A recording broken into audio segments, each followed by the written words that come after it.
I made a game about bubbles, skill and squids.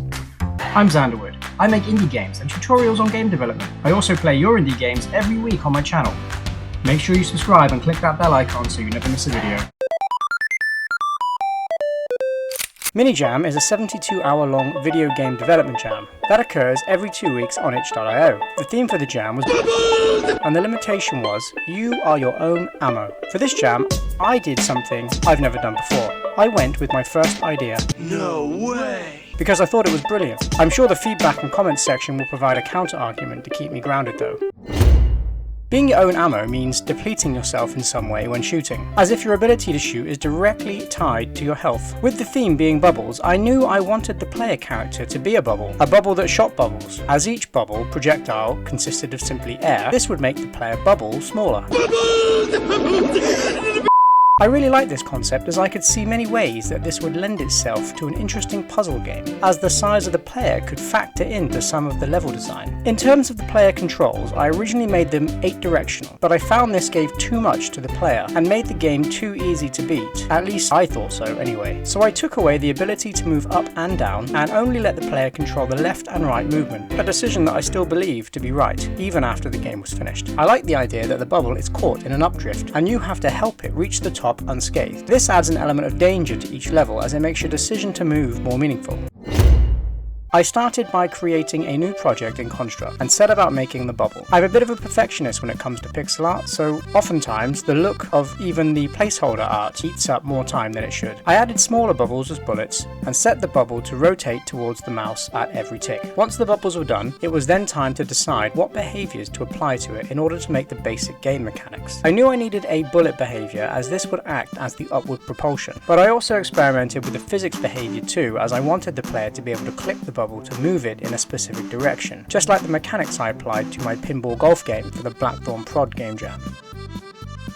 After some playing around, I decided that this wasn't going to work the way I wanted and scrapped it. I added a particle effect to represent the bubble flurry when the player bubble moves, you know, for polish. I set this to spawn in when the player moves. I still wasn't happy with the player movement, but I left it as it was for the time being and set about making some more of the artwork. I created some kelp, which is simply a tile background, and the main background for the game, which was some basic pixel art rocks. I then added a HUD layer which I set to a parallax of 0,0 to create a border to the level. I added a tween behaviour to the player and tweened the player left or right when the player pressed A or D, and the movement controls were complete. I added a crosshair sprite to replace the mouse cursor, again for polish, and the game was starting to take shape. I now needed a way for the player to die.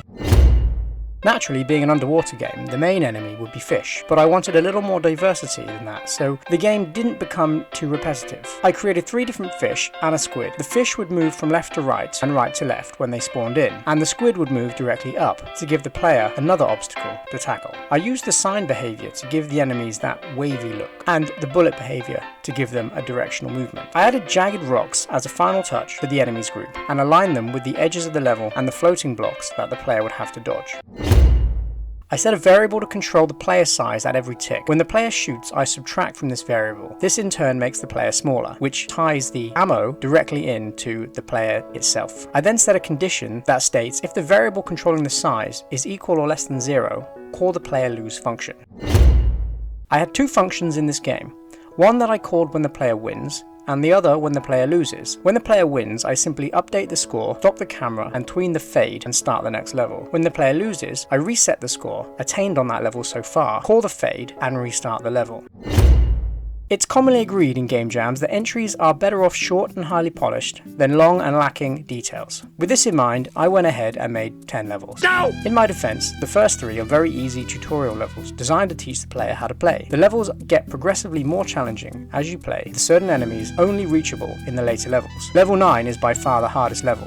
Let me know if you manage to beat it. I added the ability to change the music and difficulty levels on the title screen. To control difficulty, I simply set a variable to control the spawn speed of each of the fish and squid enemies. If you select easy, the spawn speed is slow. Medium is, well, medium, and on hard level, the fish spawn much more quickly, making it harder to dodge and reach the top of the level. Before I start getting comments that the game is unbeatable on hard, please note, I beat the game on all 3 difficulty levels, so there. I uploaded 3 music tracks from a music pack I created. You can select whichever song you like as as the background music for the game. If you buy the game pack template, link in the description, you'll get all 5 tracks for free as part of the download. This is all royalty-free music that I created that you can use in your projects and games.